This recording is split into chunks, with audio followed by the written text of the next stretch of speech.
Sponsored by Black Magic Design, the world's highest quality products for the feature film, post and broadcast industries. blackmagicdesign.com.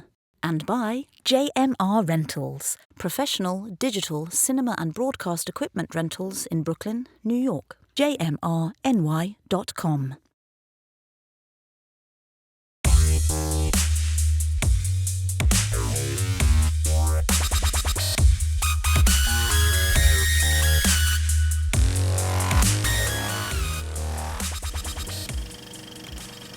Hello and welcome to No Rest for the Weekend. I'm Jason Godbey, and today on the program we're going to be talking about some of the films from this year's AFI Fest. Joining me now via Zoom, he is our man on the West Coast and the man behind ActuallyPaid.com, Mr. William J. Hammon. Welcome, Bill. Good to be back. Hey, man, it's great to see you again. I know we just did this not too long ago with films from Mill Valley and New York Film Festival, but now we got AFI, and this was all you, man. Yeah. This was a lot. I mean, go big or go home, I guess. Tell me about the festival. Tell me about your experience. I've never really done a full throttle film festival in person before. Like, I've seen a couple of features here and there, and obviously we do our coverage here, which is sometimes in person, sometimes remote. And this is the first time I was finally able to be on site for the duration. And I just told myself, you know what? If I'm going to do it, I'm going to do it proper. So yeah, 5 days, 15 films, 10 submissions to the Oscars for International Feature. There were a few red carpets at the TCL Chinese Theater. Most of the action was in their little multiplex up and off to the side. Quiz Lady featuring Will Ferrell and Awkwafina. That's on Hulu right now. That debuted at the El Capitan across the street as a supplemental feature. The environment was at times chill, at times a bit overwhelming, but the hustle and bustle of it all was just energizing, for lack of a better word. Like, you know, there were small little red carpet screens that you could take pictures in front of, and producers and directors would come and take, you know, little mini photo ops. There were a few celebrities in attendance. Mads Mikkelsen came to promote The Promised Land, which we reviewed for Mill Valley. I think I saw Jon Favreau once in the lead up to a documentary about Albert Brooks that Rob Reiner did. Obviously the strike's still going on. Not too many could come out to plug the work, but the writers and the directors and the producers all did, and some of the foreign actors as well. Peter Sarsgaard was there to promote Memory. If you were there to see stars, you got your fill. So tell me about the films. What's the first film we got? All right, so we're going to start off with my personal favorite, American Fiction. Written and directed by Cord Jefferson. This is his feature debut, but he's a well-known TV writer. He's worked on Watchmen, Succession, Master of None, The Good Place, all really well-written shows. And his skill is on full display with this script. It's a biting, ripping satire of pandering to demographics. You know, well-meaning people that do it, but it's still disingenuous. In this case, we're talking about African Americans in society. Jeffrey Wright stars as Thelonious Ellison, who of course is nicknamed Monk. He's a novelist and a literature professor, but he can't get his latest book sold. The publishers are all like, well, yeah, you're a black writer, but your writing's not black enough. He sees kind of a one-sided adversary in this woman named Sintara Golden, played by Issa Rae. She's also a very well-educated writer, but she has struck it rich because she wrote a book about life in the ghetto, and it's something absurdly titled like, "Is We Not Getting Out the Ghetto Now?" You know, like just very Ebonics-laced. One of the opening scenes, like watching her give a dramatic reading as someone who's lived on the bottom rung of society, even though she herself is an Oberlin educated literati, is something to behold. The whole crux of the story is in between being ostracized at work, having his creativity stifled, and a whole lot of family drama back home in Boston. One night, Monk decides, screw it, I'm going to write one of these pandering ghetto books myself under the pseudonym Stag R. Lee, which is just brilliant on its face. And of course, it's an overnight sensation, and now he has to craft this entire character around this writer to try to pass off this book just to get it sold. He thinks it's a joke. He's trying to rub it in people's faces that this is not what you're supposed to be latching onto, and yet the more he does, the more people want to give him money for this complete hoax of an experiment. And it's amazing to watch. Jeffrey Wright definitely deserves a Best Actor nomination for this, as does the screenplay. And you've got a really strong supporting cast with Tracy Ellis Ross, Sterling K. Brown, Leslie Uggams, John Ortiz, Adam Brody, Keith David, like really well-seasoned character actors who know comedy and drama at the same time. And just, I was falling over in my seat. I was laughing so hard. Like the insight that Cord Jefferson brings to this whole idea of, is there a proper way to portray Black people in America? That's a discussion that's been going on for decades. I remember having college classes where we talked about it with regards to, you know, the Cosby Show, not knowing what we know now, and the Proud Family and Family Matters and all these other shows. Like, is there a proper way to depict the Black experience? And this is a stellar continuation of that conversation. Like, and the weird thing is, as much as I fawn over this, in essence, I'm part of the joke, because half of the humor is the fact that, you know, white people are taking opportunities to fawn over Black voices.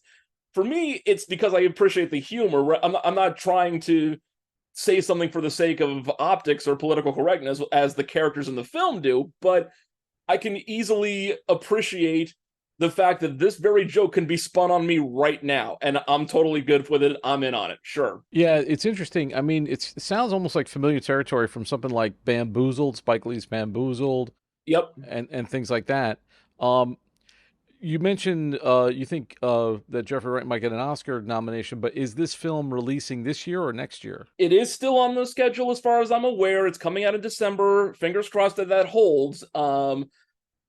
Because that's not always been the case, but as far as I'm aware, it's still going to come out on I believe December 22nd or December 15th is the qualifying run. Then it'll expand the week after. It was originally supposed to come out first week of November, but it was pushed, so it's possible the strikes could, you know, crash it again. I sincerely hope not, because yeah, this is, again, a great screenplay, great performances, worthy of consideration. And I can, especially with the field now permanently expanded to 10, I can see a backdoor Best Picture nomination here. That sounds hopeful. Like, I love all those people. They're like got an amazing cast.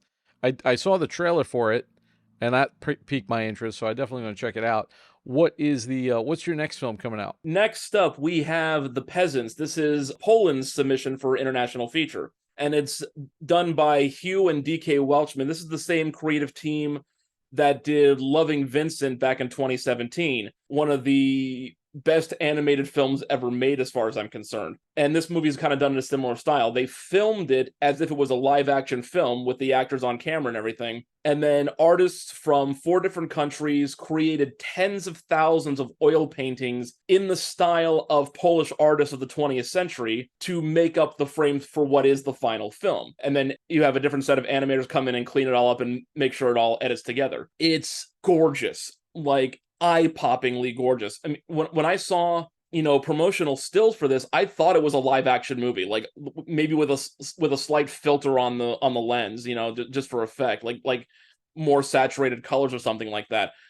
It wasn't until I got in the seat and Hugh and DK Welchman come on the screen to describe it, bringing some of the oil paintings with them. It's like, oh wow, we're doing this again. We're doing a second Loving Vincent, this time in Polish. And in the 6 intervening years, the skill has gone up a level to the point where the way the secondary animators kind of blend everything together and create these little brush strokes all along the periphery and the background, it creates a false depth of field. So there are moments when it almost looks 3D, which is insane. That's the artistic side of it. From the narrative and story side, this is based on a Polish novel of the same title called The Peasants, which Welchman showed it to us in the theater. It's about as thick as War and Peace, but it won the Nobel Prize, and it's kind of like standard curriculum for Polish high school students. Like, it's that ingrained in society now. And what it is, it's about a woman named Yagna, who is the object of affection for basically every young man in her small farming village at the turn of the 20th century. She eventually is, for all intents and purposes, sold into marriage to this old man named Bornya, who's an older widower, but he's also the richest and most influential man in the town. There's this really cool running ceremony where basically if a man gives you a shot of vodka and you drink it, that's a marriage proposal. Like that's for a society of potato farmers, that's weirdly apropos.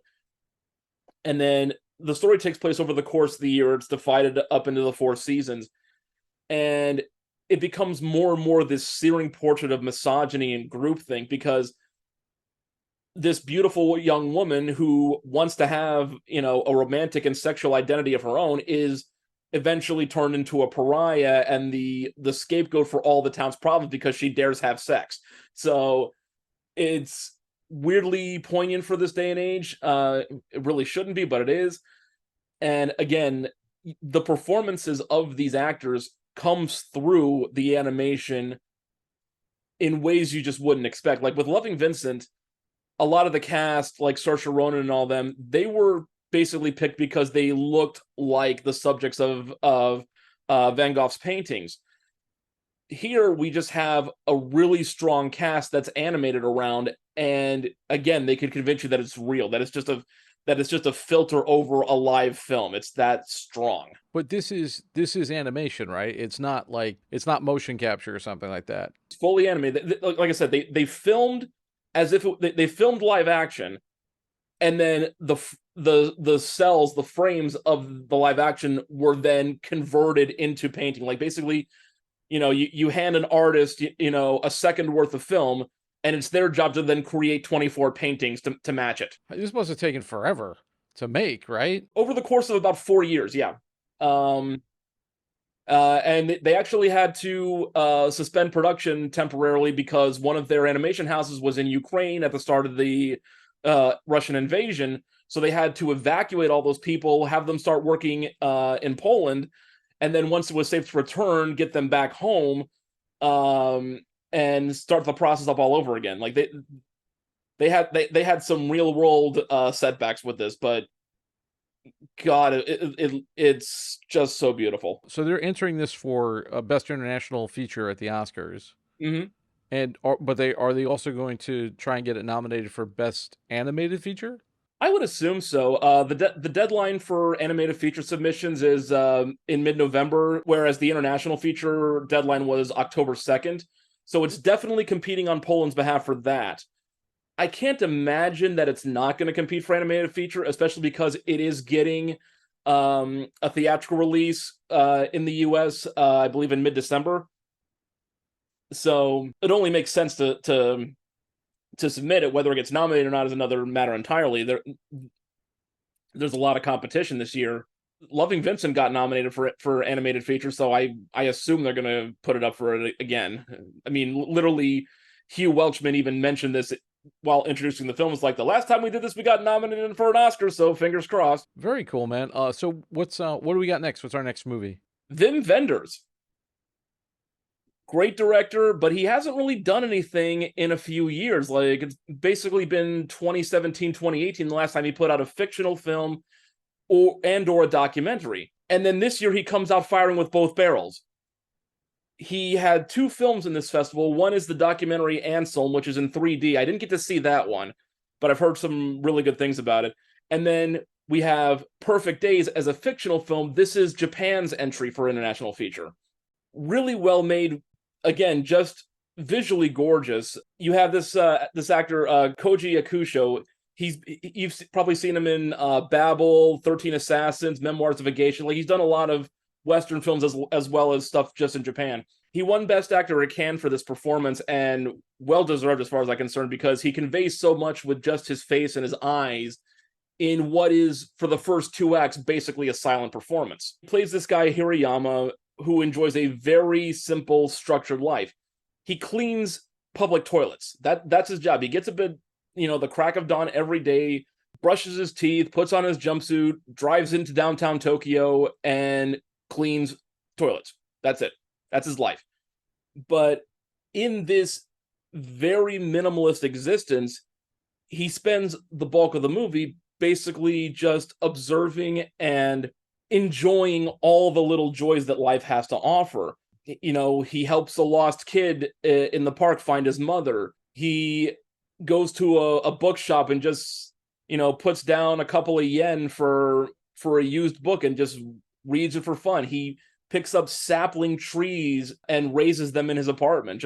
He has this clear-eyed vision of the world in its simplest, most beautiful state. And it's so endearing to just kind of watch it from his perspective, especially when he's just driving to and from locations and he's popping in old cassette tapes of like Patti Smith and Van Morrison. It's like getting these classic rock interludes in the middle of Tokyo. And over the course of the film, like, it takes place over the course of a little more than a week, you kind of get these clues to the hidden pains of his past that he's just kind of escaped by, in essence, leaving everything behind. And then he has a relationship with his coworker, as like a kind of a mentor-mentee type of thing. He spends a couple of days with his niece who runs away from home and crashes with him for a couple of days. So it's like you get these senses of what he left behind. Like, he used to be a successful man, and he just realized that it wasn't worth all that aggravation anymore. So yeah, just live in a one-bedroom apartment, get up every morning, get a can of iced coffee out of a vending machine, go clean toilets, go to the bar, read books, go back to bed. There's a really beautiful scene where he has a conversation with a man he thinks is involved with this middle-aged bartender that he's interested in. And it turns out they're exes. Like, he was just kind of like dropping by to update her on his medical conditions and let him know that, what's going to happen. So Hirayama, they encounter each other later on, just at a bench near a bridge, and they just have this conversation about, do shadows get darker if you put them on top of each other? So they just experiment on, hey, here's my shadow, here's yours. Let's move closer together till they touch, see if it gets darker, and then they play tag with their shadows, just like little kids. It's all these little, almost vignette-style moments of just pure, unadulterated joy that permeates the entire thing, and you can't help but just smile at all of it, even though there are some painful things on the periphery. The sheer joy that this exudes is palpable in the extreme. It doesn't sound like a thrill a minute, though. Like, it sounds very kind of day in the life. I suppose I have to see it to see how captivating, because listening to it, it just sounds like a dude living his life kind of thing.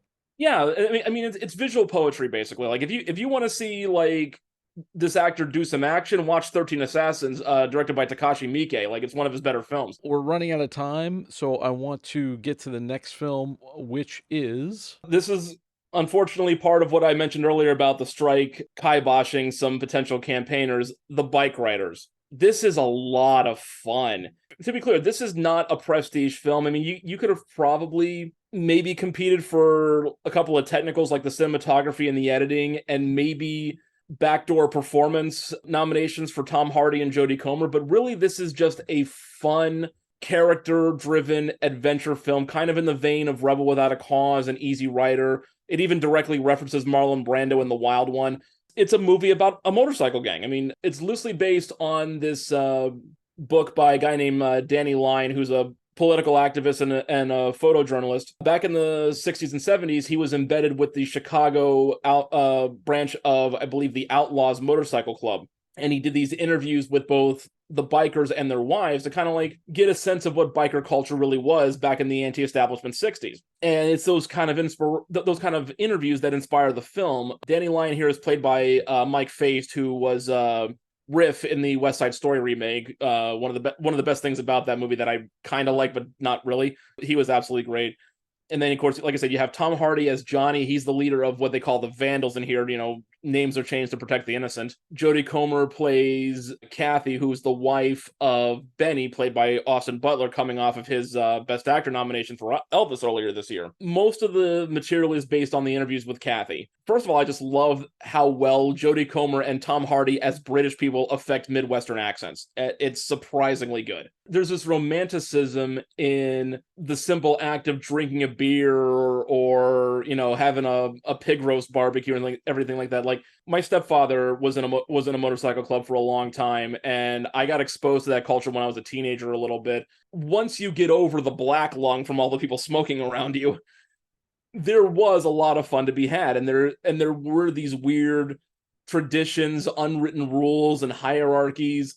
When you could wear your colors, when you couldn't, whose territory was whose. Like, it always seemed like it was just dangling on the edge of right on the precipice of something more sinister than it ever was. But there was also something fascinating about it. And I think Jeff Nichols, who directed this, I think he captures that quite well. The sad part, like I said, literally on the Friday night that this, screened at AFI Fest, the studio pulled it off the schedule because of the SAG-AFTRA strike that had still not been resolved. And it always bugs me because they themselves, like the studio, had advertised this film for more than a month.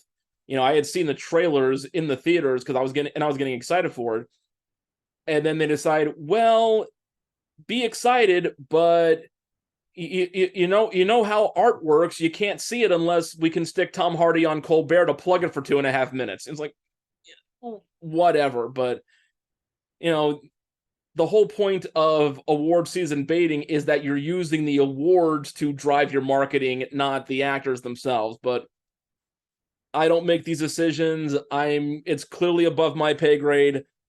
But hopefully the strike gets resolved and it gets either put back on the schedule for December like it was originally planned, or not buried in the studio dumping ground of January and February next year. Because again, it's not the greatest thing that's ever, been made, but there's just something to be said for a good solid popcorn movie that comes out in the fall. Like, we see so many of them in the summer, but this is cinematic comfort food, and it's really well done in that respect. Like, you have a really good supporting cast with like Michael Shannon and a few others. Like, I just sat there for 2 hours completely just turning my brain off and enjoying myself. And especially when you're doing so many films over the course of 5 days, you need that palate cleanser sometimes.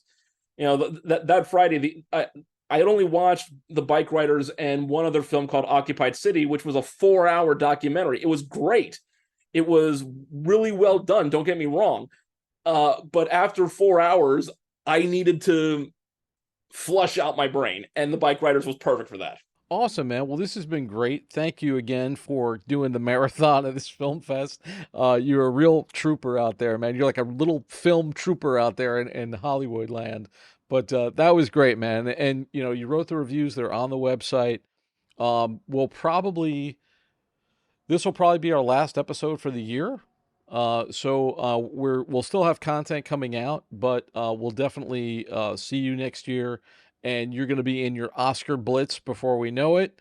So tell people where they can find you if they want to read your reviews and get your content. Absolutely. As always, actuallypaid.com is the blog. And then Twitter or YouTube at actually_paid for all the content. Yeah, the Blitz is coming soon. And hopefully experiences like this have gotten me a bit of a head start, especially on international feature, because I saw 10 of the entries. There were 20 during the festival. I got to see 10 of them.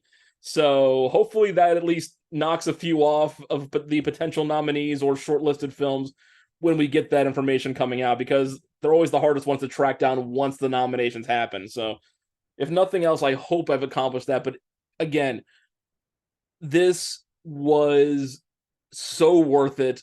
Every second of the way, whether I wanted to throw stuff at the screen because I was angry with the way a film was turning out, or when I was taking a few moments of rest, just outside the multiplex having Pinkberry out of a vending machine. It was all worth it. And even in the movies that I didn't particularly care for, just seeing some new artist's take on something, it's worth the time. Like I will never regret the experience of watching a movie, even if I don't like the movie. Like that's why I decided to do this in the first place. And just getting to see all these different stories, talk to so many different people who were either covering it as fans, as critics, as producers, and then like I said, the volunteers who just will never get enough praise for everything they did. I tip my hat to them immensely. I got to wrap up, but thanks so much for doing this again, and we will see you soon. And that's all we got for you today. Thanks so much for taking this trip down the rabbit hole. For more of our content, including more movie reviews, visit our website, norestfortheweekendpodcast.com. Don't forget to subscribe on your favorite podcast app or on YouTube, youtube.com/getbehindtherabbit.